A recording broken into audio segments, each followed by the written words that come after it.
Picture an ordinary August morning.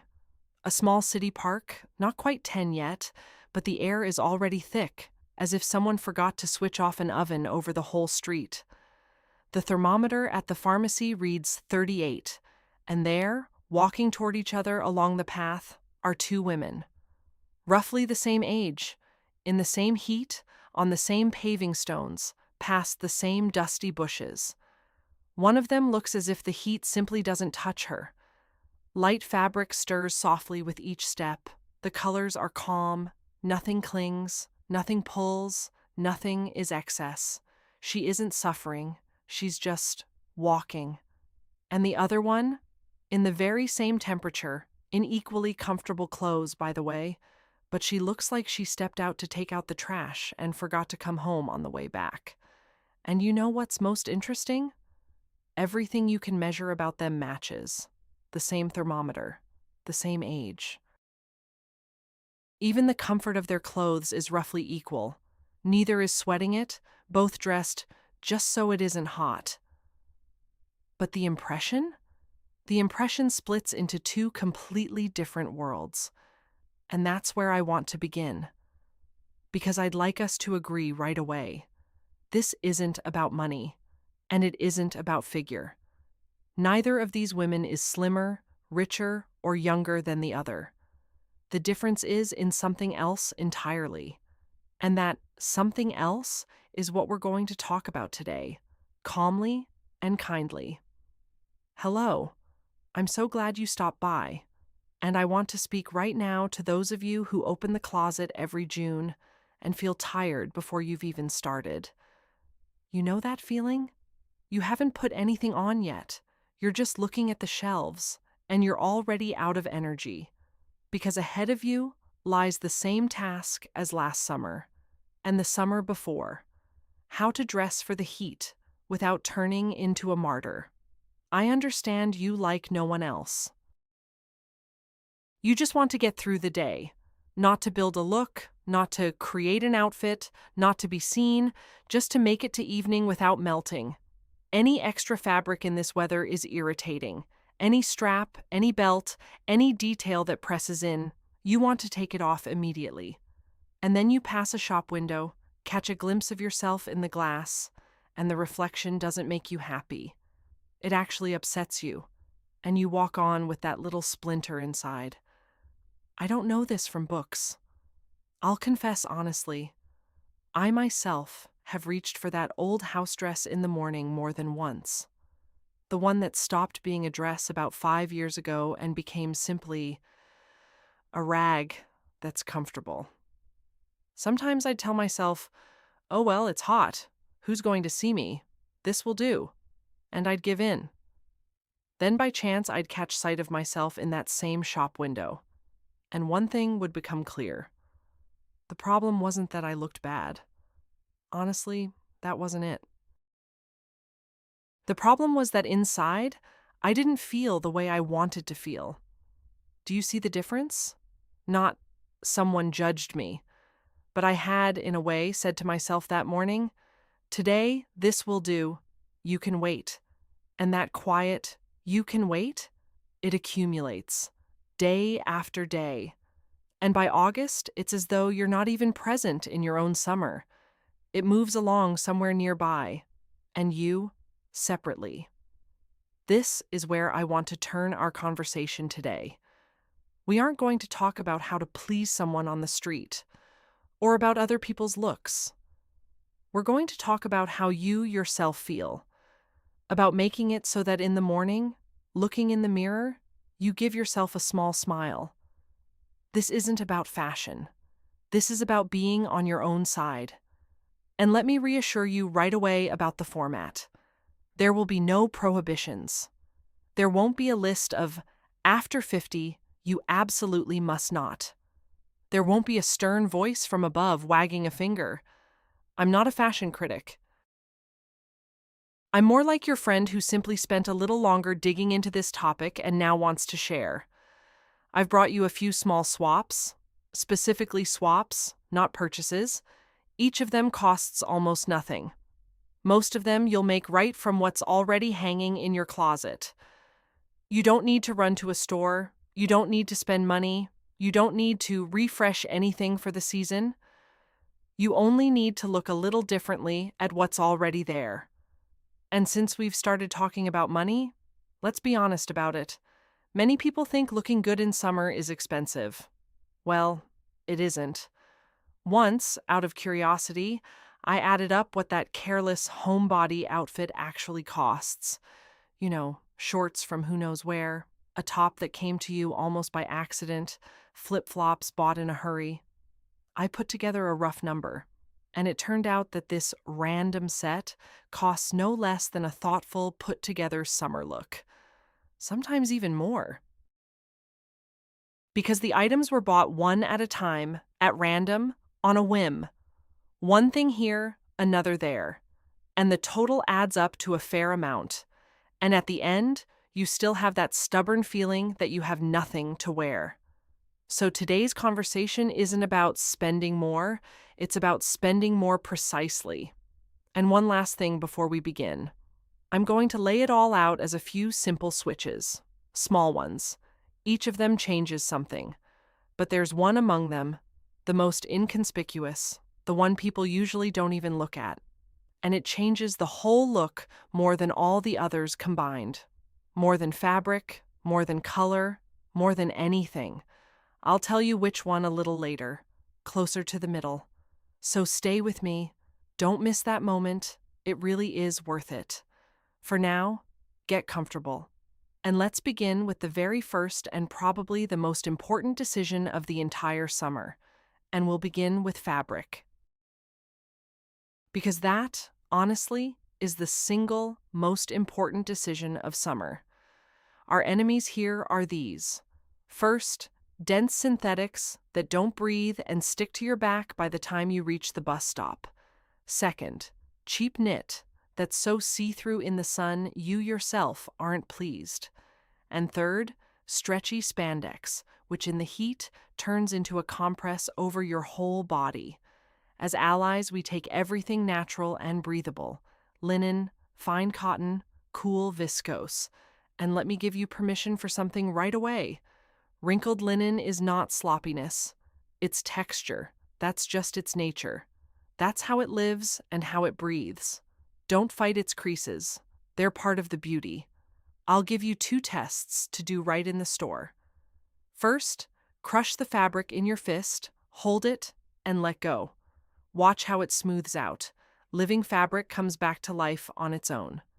Second, press it to the inside of your wrist. Feels cool? Take it. Warms up immediately and clings? Put it back. Skin doesn't lie. And about the label. I won't name brands. This isn't about brands. Just look for an honest composition on the tag. Don't be afraid of blended fabrics. They wrinkle less and cost less. One practical note, linen shrinks after washing, so don't buy it tight. Get it with a little room to spare. You know, once I was walking behind a woman in a linen dress, and the fabric moved after her with the tiniest delay, like a shadow, as if lagging just a fraction behind her step. It was so beautiful that I remembered it. Switch number 2, the bottom. And here we'll have an argument about shorts. One woman wrote to me just past 50.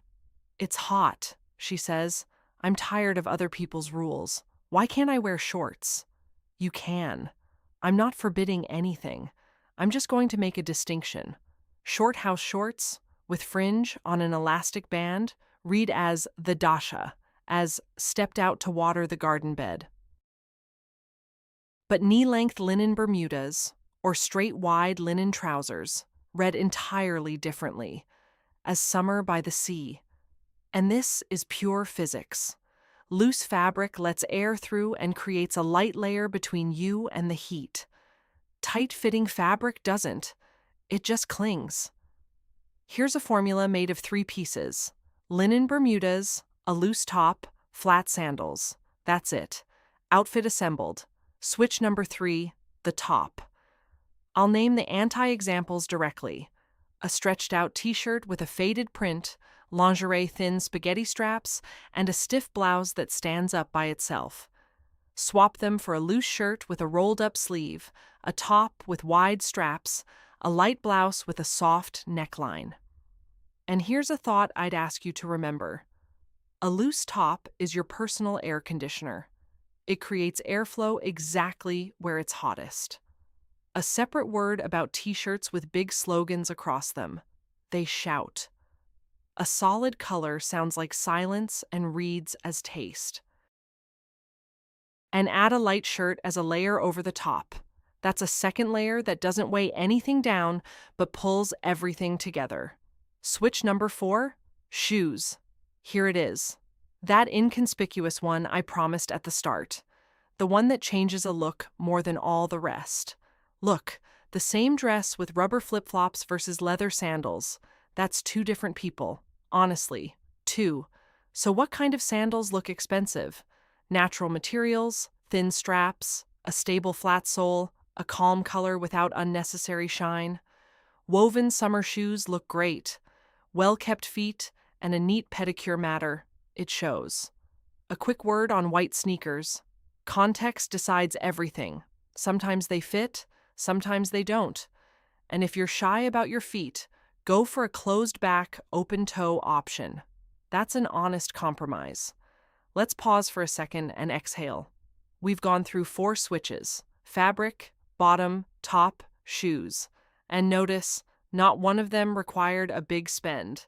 This is about choosing, not buying. You're not spending more.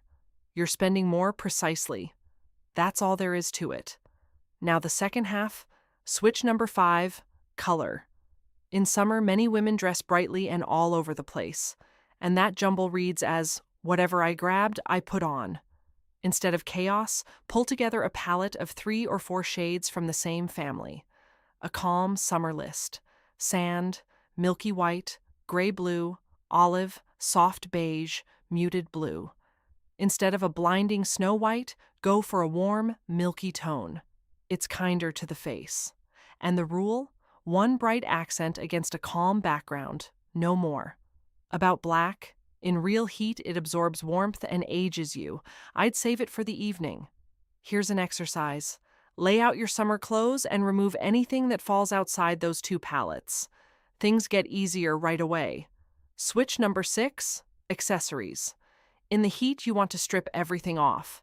But precisely when clothing becomes simpler, accessories hold the look together. 3 workhorse items: a medium-sized woven bag, a hat, and sunglasses. More on the hat. The brim isn't huge but moderate, the shape soft, the material natural. A hat like that doesn't dress you up, it completes you.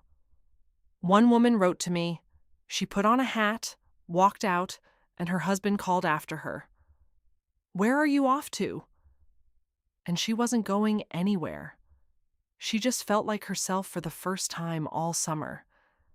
That's what accessories do. They change not only your look, but your posture, your mood. Your back straightens on its own. Switch number 7, fit. There are 2 extremes here, and both miss the mark. Tight clings and emphasizes what you don't want emphasized. Baggy turns you into a tent. The golden mean is a relaxed but not shapeless silhouette. Remember a simple rule: between your body and the fabric, a palm of air should fit. Not a fist, not a finger, a palm. And the test? Stand sideways to the mirror. If your silhouette reads, great. If you see only fabric, it's too big. All right, let's pull together for a moment everything we've gone through today. So you take it with you not as a pile, but as a short, clear list in your head. First, fabric. Natural, breathable, alive. Second, the bottom. Not country house shorts, but a loose, light silhouette. Third, the top, your personal air conditioner. Fourth, shoes, that quiet switch that changes everything. Fifth, color, a calm palette instead of jumble. Sixth, accessories that hold the look when clothing has become simpler. And seventh, fit, a palm of air between body and fabric. That's it. 7 small switches. Remember even 3 of them, and a great deal will already change. And now I want to tell you the most important thing. The thing all of this was really for. Because it's not actually about shorts or sandals. Think about this. Summer is the only season of the year when we're truly seen. Truly. In winter, we're all hidden. Coats, scarves, collars up to the nose, and good luck telling who's walking by. In summer, everything is open. Arms open, neck open. Legs, shoulders, face, all in view, all in the light. Nowhere to hide. And that, I think, is exactly why there's such a strong pull to hide, at least in something baggy. To throw on something shapeless and gray, something that makes it feel like you're not even there. To wrap up, dissolve, wait it out, so you can't be seen even where everything is visible. I understand that urge. I did it myself. I admitted that, honestly, at the start. But let me introduce one distinction. A small one, just 2 words, but to me it turns the whole conversation on its head. You can dress for yourself, or you can dress away from yourself. Feel the difference? Away from yourself. That's when you're hiding. When you throw on whatever, just to disappear, just to be a little less noticed, just to get through this day and make it to evening. It's flight. A quiet, daily flight from your own reflection. And for yourself is something completely different. It's when, in the morning, you take a small step toward yourself. Not toward someone on the street, not toward strangers' glances, toward yourself. It's a shirt instead of a stretched-out tank top, sandals instead of flip-flops, a hat instead of nothing. Do you see the trick? The difference between these 2 states?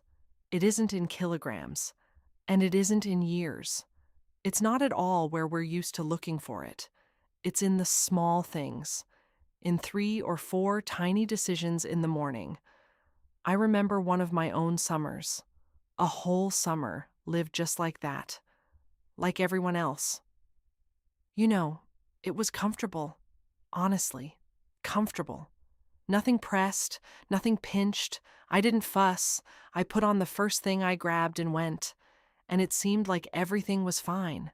And then, by the time fall came, I caught myself in a strange feeling. I don't remember that summer. At all. It was as if it had passed right by me. It had been comfortable, but there was no sense that I'd been present in it, that I'd been in those days. I'd simply waited them out, endured them in whatever I happened to grab, and didn't notice when they were over. And I felt so sorry. Not for ugly me. No. What I felt sorry for was exactly this. That in my own summer, I'd hardly been there. That I'd given it 3 months of my life and been present in none of them. So that this doesn't happen to you, that's why I came to you today with all these switches. They aren't really about fashion. They're about you being in your summer. About you being present in it. And you know, I really don't want this conversation to end and just dissolve, for you to nod, agree, and forget by tomorrow morning. So let me ask you for a couple of things. If this resonated, please subscribe and turn on notifications. Not for the numbers, but so you don't lose us when the next video comes out. And here's what the next one will be about. And honestly, it's a small miracle. I'll show you how one single scarf or shawl changes absolutely any summer look. One piece of fabric, and everything looks different. You'll be amazed by how much. And one more request, a very personal one. Each of us has a friend who complains every summer that she has nothing to wear. Every summer, the same thing. She opens a full closet and says nothing. Send her this video, not as a reproach, but as a warm hello. Just so she knows, it's not about her, and it's all fixable, and she also has every right to be present in her own summer. And now, The very last thing. A small assignment for tomorrow. For tomorrow morning, in fact. Will you do it? Open your closet and pull out that linen shirt you bought and have never worn. You know it's in there. Almost every woman has one. And pull out the sandals, the ones that have been sitting in the box since last year. Put on both. Just put them on. And step out of the house, nowhere special, just on your usual errands. And along the way, slowly, as if by accident, catch your reflection in a shop window. Remember how we started? 2 women, an August park, 38 degrees? Well, tomorrow in that glass, I really want you to see the first one. The one the heat doesn't seem to touch. That's you. It was always you. Heat isn't a reason to give up and write yourself off. Heat is a reason to become simpler. And simpler, if you really think about it, very often means more beautiful. Take care of yourselves, and see you in the next video.